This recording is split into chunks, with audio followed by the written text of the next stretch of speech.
All right, everybody's there. We will call this meeting of the Port Hood River Commission to order. Are there any modifications from staff tonight to the agenda? Just one correction to the statute citation on executive session. We need to strike the 1923359A and correct ORS 1926602E for real estate negotiations is the only citation for tonight. Got it. Didn't see anything from commission. Is there anything I missed? Was any public comment tonight? Yes, we do have one person. David Culpepper is here to speak. Hi, David. Hello. Go ahead. You can come up here in front if you'd like to, so we can see you. This evening. Just tell us your name for the record real quick, and then David State yours. Pepper. My wife and I run an Airbnb here in town. We've been here for I've been here for over 30 years. We've been running an Airbnb for the last 7 on Oak Street. Currently, we're paying $8,300 in taxes, $1,500 plus in occupancy taxes. So I've got a stake in this town. What I'd like to speak about is dog ordinances and dogs. I understand that the Spit is state property. Slackwater Beach, Frog Beach, whatever you want to call it, port. And Waterfront Park is city. They're all dog parks, every one of them. If you've ever been down to any of them and watched dogs off leash, people playing fetch, it's unreal. It's absolutely unreal. I've had my kids to all of them. I want to go to the water. I want to take my kids to the water. I want my kids to be safe. If you've ever Googled dog bites on kids, look what it does to their faces. One incident. That's all it's going to take. You've got leash laws, correct? Right? You have no enforcement. It's a false sense of security. What's going to happen when a kid gets injured? Number one, they're going to go after the dog owner until the dog owner's pockets run dry. They're going to come after the court. You're completely liable. You've offered a false sense of security for people to take their kids to a safe place to play. What's it going to take? One child.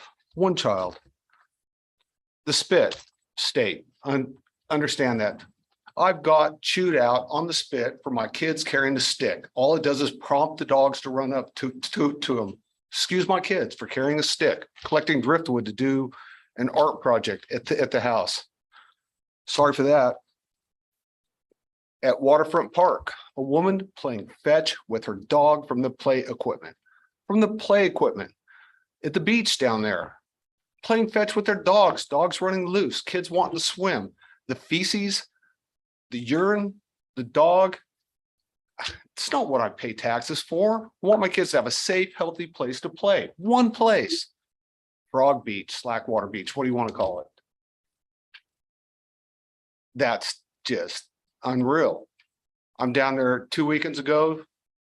People playing fetch with their dogs, blah, blah, blah, say this is a leash area. And I didn't say anything until the dog approached over where I was with my children. And when I went down there, I looked for any loose dogs, went to the opposite side, and then all of a sudden the dogs are there.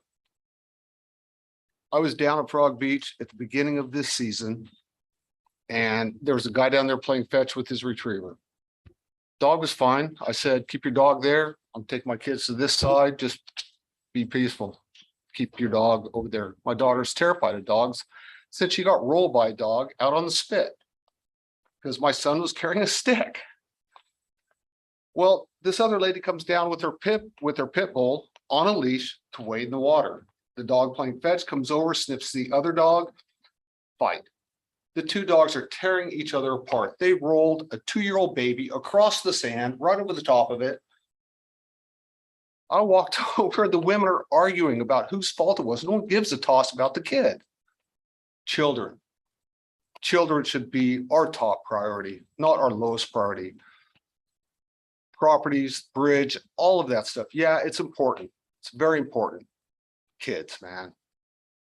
I'm just about kids. You got parking signs, you got parking enforcement. Is that a hollow threat? No.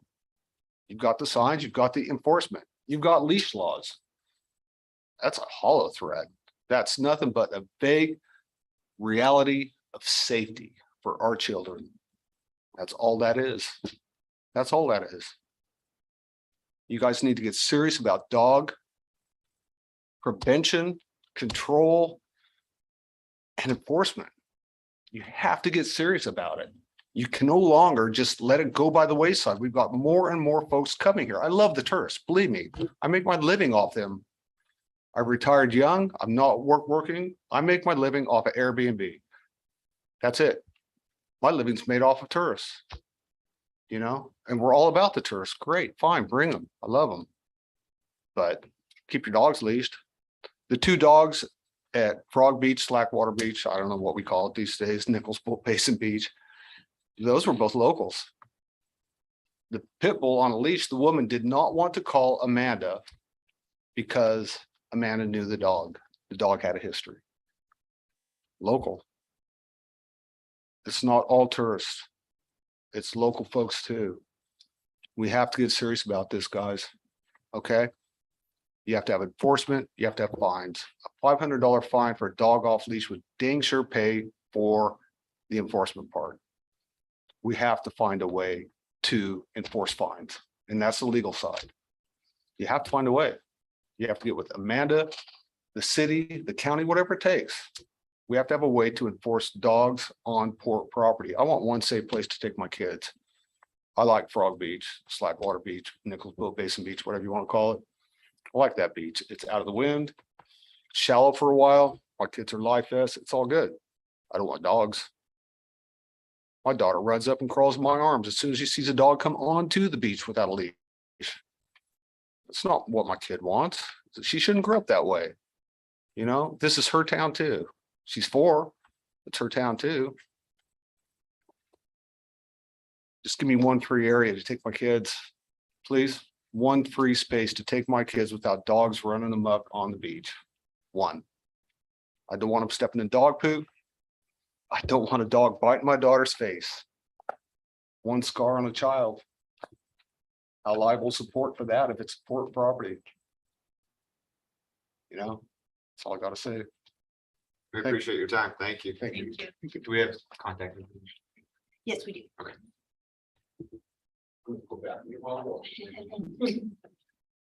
Greg, it's a good thing you always. Just so everybody knows, the Amanda that he mentioned is the county dog animal control officer. I used to coach in softball. I don't know what. She's now going on my speed line. And there's nothing she could do. She could tell people what the ordinance is, and tell them what's wrong. She can't do nothing. So there's no bite. Thank you. David. Thank you. Thank you. Chris, did you want to speak? That's it. Thank you. Consent agenda. If there are no questions, give a motion to approve it. I can motion to approve the consent agenda. Second. All in favor? Aye. Aye. Chairs aye. Consent agenda passes. Well, I believe that takes us down to the IE director's report. Just a couple of updates since the written report. One is to just let you know that we are still really struggling with unsafe parking at the Hook. It's been a challenge that has consumed pretty much every hour of Daryl's life in the past week. And Tuesdays and Wednesdays, our parking enforcement officer, Greg Gilbert, is usually off. Daryl was actually out there forced to write tickets herself today to try to get some control, which of course is not the best use of her time, but it is the most critical issue that we're dealing with right now. We asked the fire marshal and Chief Holsey and Marty, the enforcement code officer, to all visit the Hook. They did, and they all say we have a real serious problem. An ambulance could not get down that road to respond to an emergency easily. And so this is something that we just did not anticipate the volume and the demand and the pressure that would be coming from primarily the winging and new sport of winging. The hook is the best, really the best place for it due to wind conditions that I don't understand, but Daryl could maybe explain. But she sent me some pictures I wanted to show you tonight, but I didn't have a chance to get that ready. But if you go down, it's very clear. We're trying to figure out what to do about it.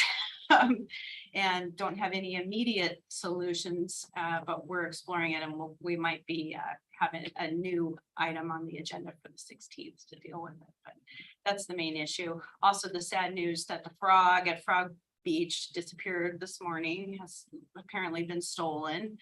So we've lost that beloved landmark, and we put out a social media post asking for people to give us information if they know what happened to him, but he's gone for now. I reached out to the artist, he's already responded, and there's a chance that we can maybe get a replacement, but it's kind of a sad thing. Somebody walked away with the thinker sometime last night. So any questions on the written report? And No, I can say the reason that the hook is so busy is because it's safe. All the beginners, everyone's learning this new sport.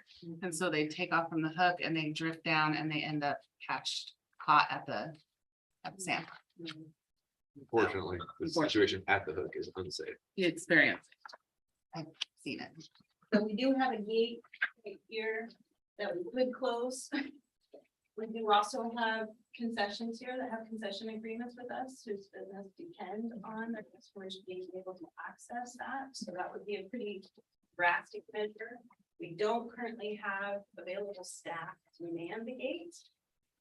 But Daryl is using every possible idea and exploring capability to fix this problem, but it's been a tremendous challenge, so. So the issue is that there's too many cars down that road and it kind of blocks it up and you can't get emergency in and out. Yeah, we've got, so facilities crew was installing no parking signs all along the southern edge this morning.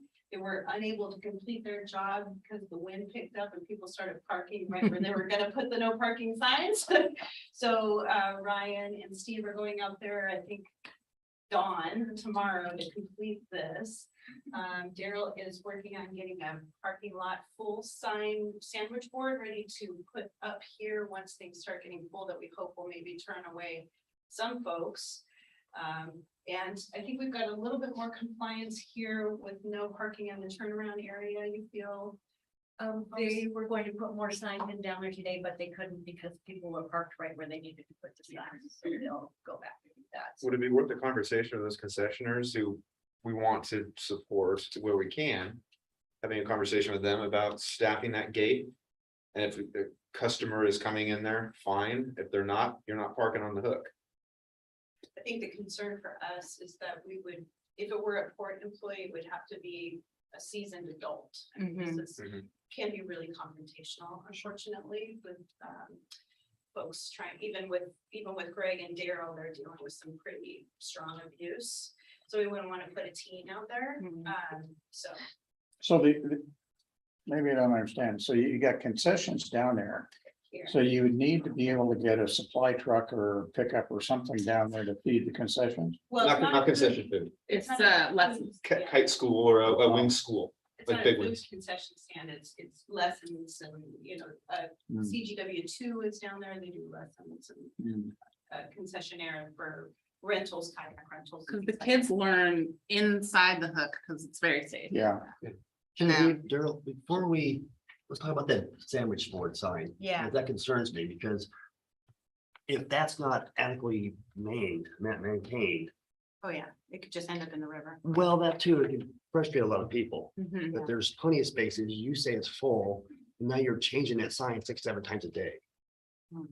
So I'm not sure that's the best answer to our situation, because I pull in there and I look across, I see parking, it says full, I'm gonna be frustrated. Right. And then you got somebody coming out of maintenance, going down and moving it, and in 20 minutes it's full again. Right, totally. So I'm not sure That's that's, exactly how it would play out. yeah, so I'm not sure we thought that one through. Yeah. It's a great idea, but we don't have nobody to actually man it all day and, you look at the camera out there, I guess, and say, yeah, we run out there, but we don't got people to run out there. And we have no camera out. Yeah, exactly. And we So don't have, the other thing is that you could just gate it off and no cars go out there. But, Yeah. but you create another problem, where are they gonna park? Right. Yeah, the only thing that I could see would be is if there was a drop zone, so they could at least unload their gear down at the end and then have to leave, but now, and there's no power out there, so we couldn't put parking. The Calais systems out there,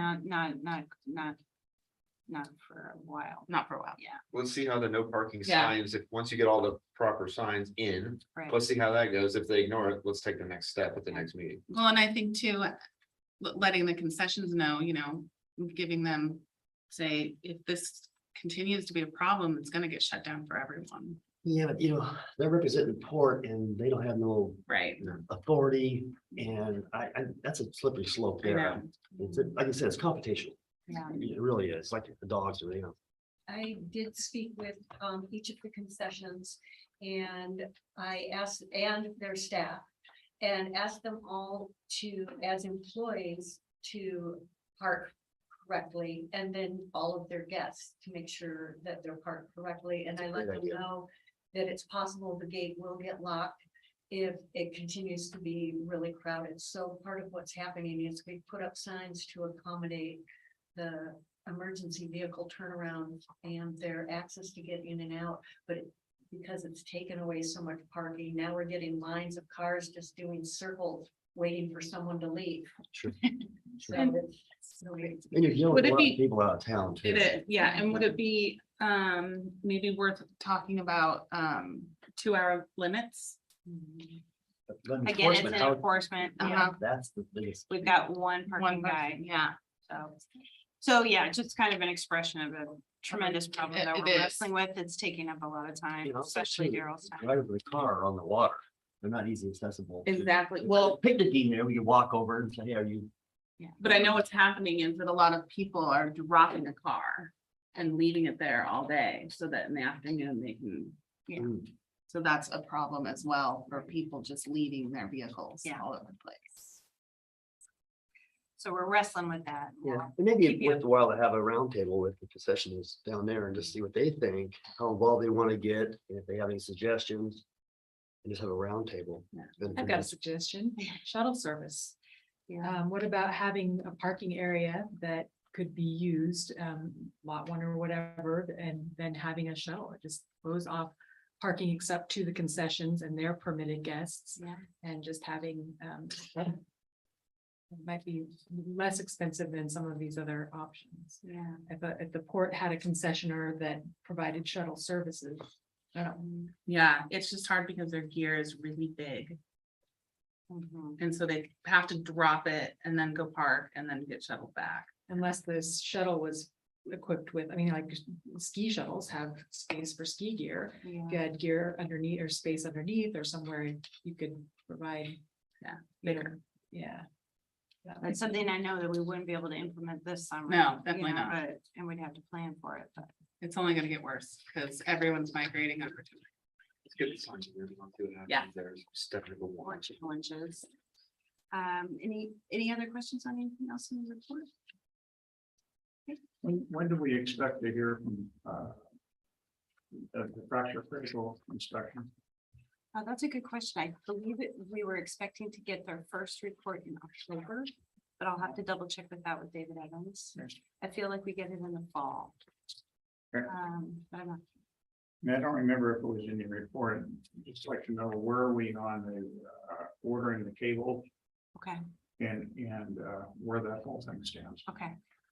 John is planning on issuing RFP next week, I think, For the but cable he's out or sick ins- for the whole project. So he's out sick today. I'm sorry, I don't have the answers. to that question. Thank you. Commissioner reports, there's not an airport committee report this evening. There's got one. You have one. Your name's not on there. Good evening, commissioners. Yeah, unfortunately, Commissioner Garing wasn't able to attend the last meeting, so give you a quick brief. Essentially, we wanted to, this was the second meeting after Commissioner Garing presented her plan to revive the Hood River Airport. This was essentially a background informative meeting just to provide some of the previous efforts that had taken place in various areas around the airport. Essentially to let the committee, first of all, we had 2 new members, and so to kind of onboard those individuals, but also let the committee marinate on things that had happened in the past. There was a lot of good discussion. They seemed well engaged and excited to move forward.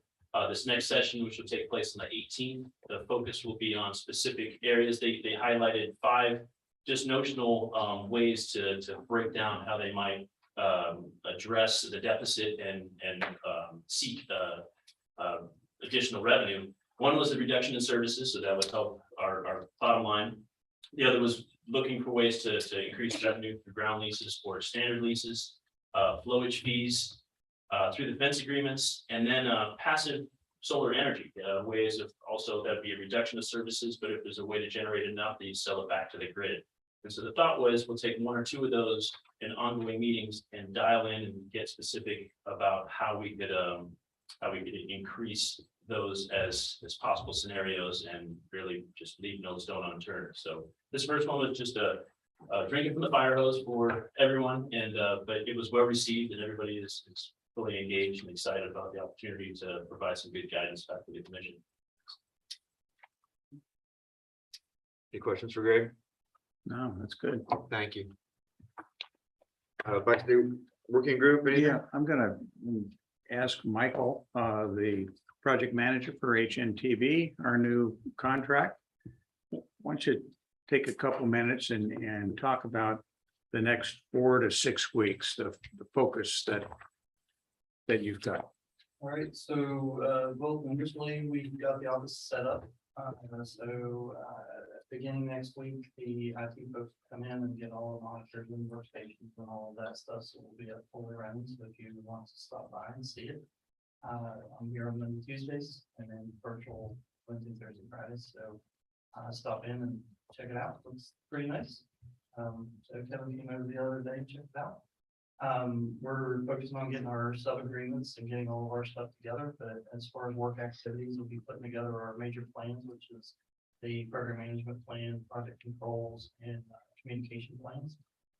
And then working to debrief with the existing consultants, WSP, HDR, to try to understand kind of what they've done, what they're developing. We can get an understanding of the legal process and where they are on that process, as well as the MOA agreements with the tribes. So we'll be on that for the next couple of weeks. As well as then just starting to get a branding and a name and communications out. So we've got some meetings next week set up to start having some discussions on communications and, you know, where we're going to communicate, how we're going to communicate what's being said, as well as also getting engaged in the funding side with the SS4F. AF grant and the BIP grant, helping WSP with some of that, as well as going back and helping to get the build grant finalized and get that funding released. Got some good news today too. And we did, yeah, actually today we got some news that they asked some additional questions on the infra grant, which means they're looking at it.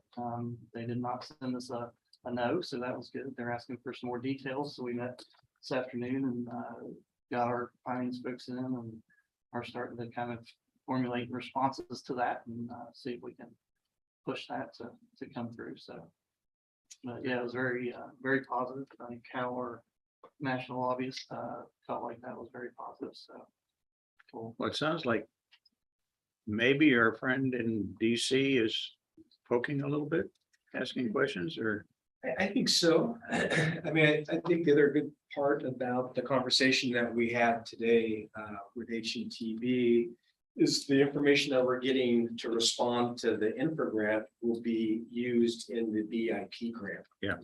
So we're getting the ability to take advantage of this information and reuse it throughout all of these grant opportunities. So I think it was really positive, and Kerry's got a lot of energy and a lot of knowledge.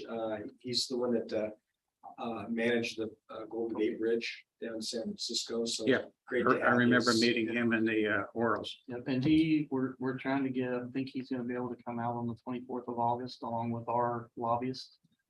representative from Washington, so they'll be. These here. folks don't know what's going on with how. How's it, how do you spell it? Last name? Eavesdropp, yes. Hamster. Uh, suggested that we have a meeting on the 24th. Actually, we asked for it with the three lobbyists, Oregon, Washington, feds. But after that meeting, Christie came up with, I thought, a super idea, and it's starting to take off now. We're going to talk about it tomorrow, but we want to use that as an opportunity to bring in some local reps from our congressional districts and so on. They're all going to come in. We're talking about doing some really cool little tours. We've contacted a number of the local consumer or businesses around here, and they're all jumping at the gun to help us. We've got Underwood Fruit Company. We've got Cardinal, yes, Cardinal Glass. We've got Mount Hood Meadows. And and the fruit company right now. So the idea we kind of have is that after it's all over, we're going to get on these little carts to run back downtown on the railroad. We want to take each of these reps, put them with a bi-state group member. They only hold 2 people. So we've got them for an hour and a half. Captive audience, I think. Get them converted. How they can work. We can either get you to sign off on this, or you're gonna have to pedal. I love it. Or you're gonna have to pedal. We hold the key to the battery. That's right. So there's a lot of stuff going on. This strategy meeting that we're gonna have on the 24th is really key. We're gonna get your lobbyists as well from HNTB to really help us map out how we're gonna really go after the big money that we need. What we heard out of DC last week, if anything, there's more opportunity than less, and there's lots of money right now. And I'm a firm believer, get in first and grab as much as you can before everybody else figures it out. Yeah, so we'll have the itinerary tomorrow. Yeah. For Hal and everyone. That's the 24th, you said? Yeah. Great. Thank you. I don't have anything from Marina Committee specifically this evening, except for you can expect to see some communication from Daryl and I regarding boathouse discussion in the near future. I think that's going to come up in either the next meeting or the meeting after that, where we can have a open discussion on the future of the boathouse. Just a question, not necessarily on that, but what happened up at the Dalles? Have they figured out what caused it yet? The report that I saw was that it was a barbecue left unattended, and the embers from the barbecue blew in the wind. It's very windy. So that'll be on your agenda soon. Anything else we need to talk about Marina was right now? No. Urban renewal, anything you want to go? I only have an action item. Okay. You did well. Genevieve did amazing in her presentation, so bravo, Genevieve. It's very generous review, but yes. Since that's our first action item, I'll let you take it from there. Okay. So at their July 25th meeting at the Urban Renewal Agency, they heard our ask for their blessing to move forward with the phase 2 study. And there was quite a lot of discussion. It was not a unanimous vote. I think it was 4-3 or 5-3. Yeah. So there was a lot of hesitation, and the way I was sort of characterizing the way that the answer from the URA might come to the port directly is, yes, we want this study, we want this information because it could be valuable for the city's own planning needs, especially for some projects that they need done now at the sewer treatment plant. Or yes, we want to see the numbers, but don't hold your breath. We have higher priorities. We have different priorities. We want to move to the west side area, and we want to sunset the urban renewal district. Or no, we don't even want to see the numbers. And so the vote generally was really that second option. You know, they didn't want to feel sort of on the hook if the numbers came back with a really compelling argument, you know, that they should continue the waterfront urban renewal district or increase the maximum indebtedness or do an under levy or any of those options that they were exploring.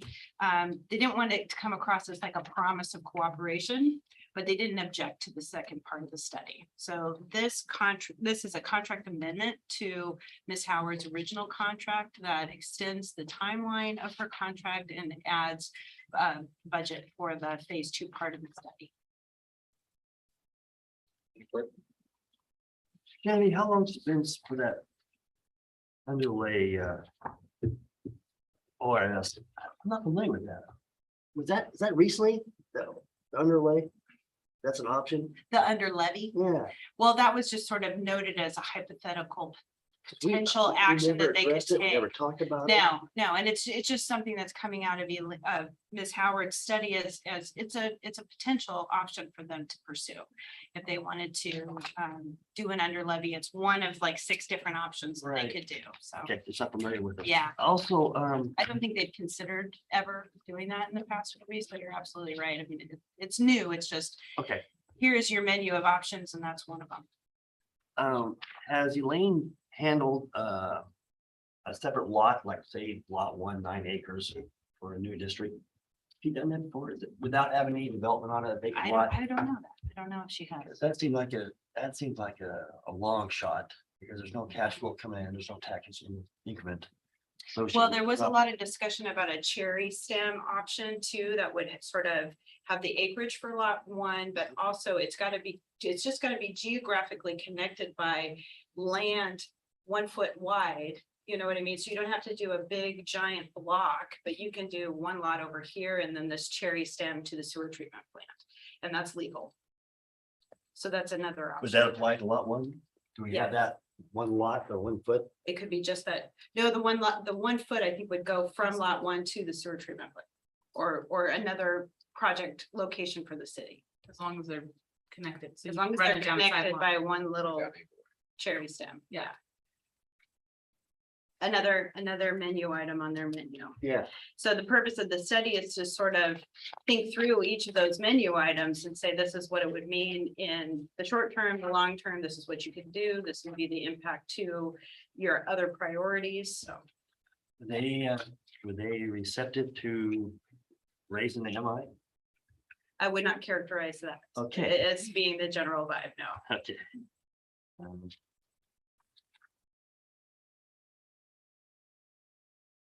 I mean, there was a lot of reluctance, but there was also just the acceptance that, you know, good public decision making depends on good information.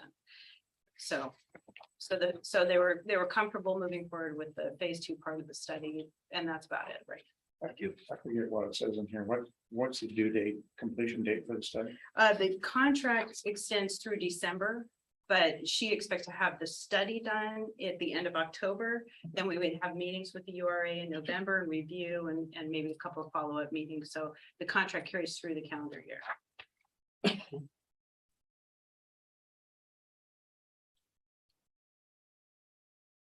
Christie, what's your gut feeling far as? You know, I Will stand? mean, I think it's good information. I think it would be, I think that one story has been being presented to the Urban Renewal Agency. And this gives another side to that story or another possibility to the story that I don't think that they've ever really entertained, because they've been being instructed that there's one path that they have to go forward, and we have to sunset the waterfront in order to do it. And I think that when we really emphasize that the improvements that we're discussing would create more public spaces, and it would create, more,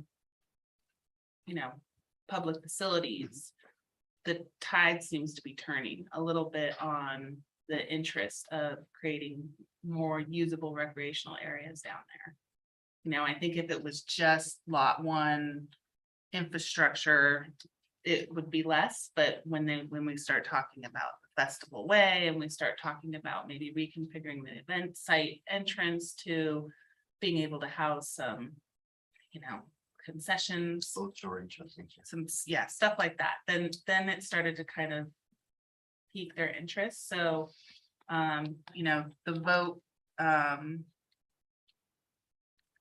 wasn't surprising to me on on the direction that the three commissioners that voted no, or the council members that voted no, but, I was surprised that two of them did vote yes. And so I think that we've kind of been able to have some conversations and get some people a little bit more excited about the thought of a balance. The three that voted no, if they just snow because of snow or with ill-informed, would this be a big factor for them to change their mind or at least be receptive to it? I think it's never been presented to them, and what they've been being told is that we have to do, that we need to move all of that money over to the west side to maximize the west side area.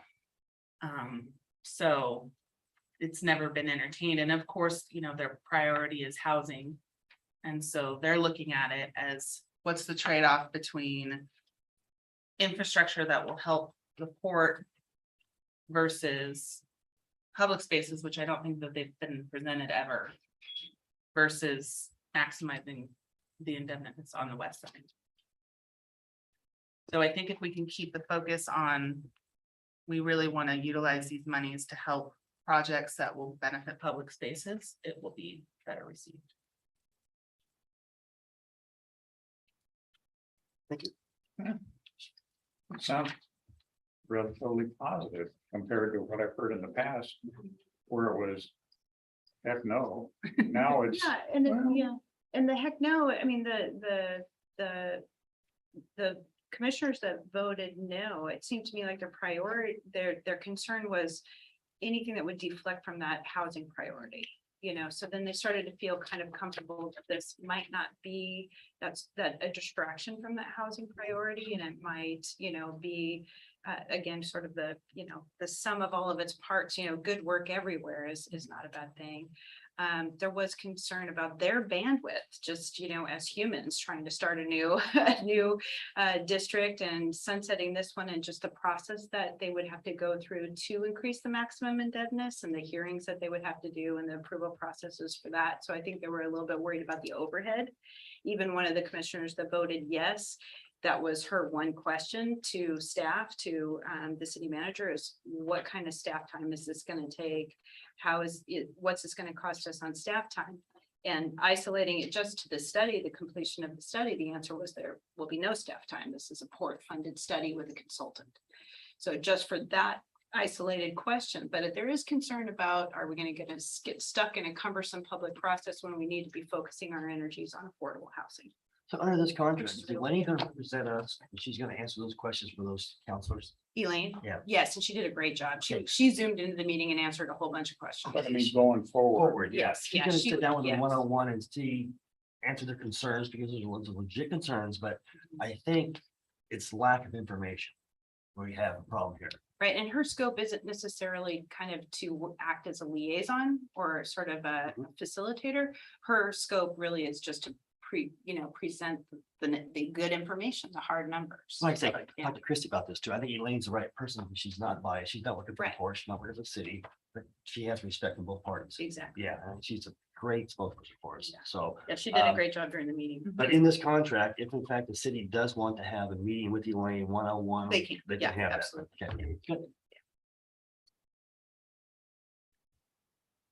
No more questions? Someone's free to make a move.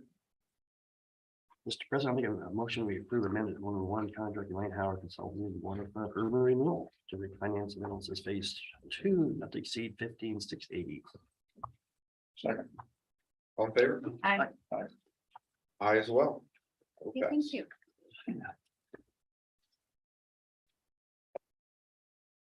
Kevin, grant application. More money.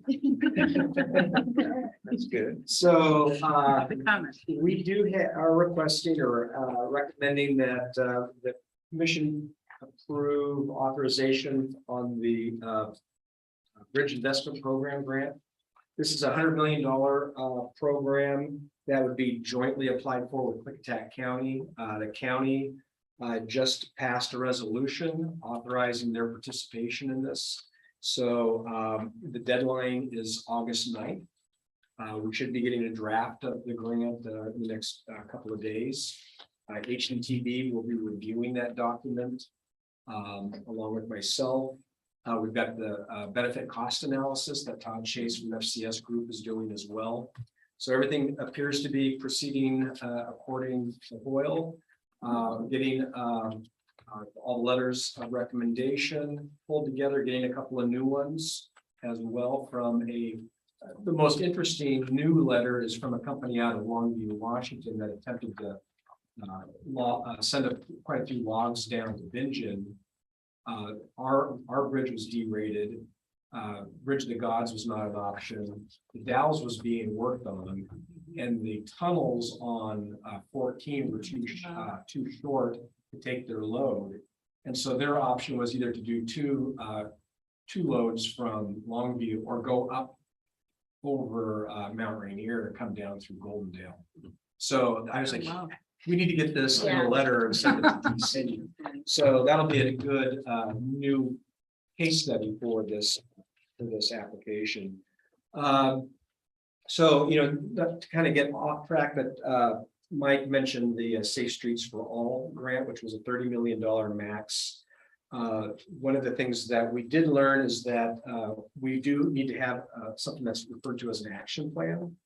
So it's kind of a planning document showing the need for the increased safety, of which there's a lot out there. I mean, I don't know if we have necessarily reports of death, pedestrians or so forth, but those are the types of things that this action plan would take into consideration, which means that we would be applying for a smaller amount to do the planning effort and then come back in next year for the 30 million.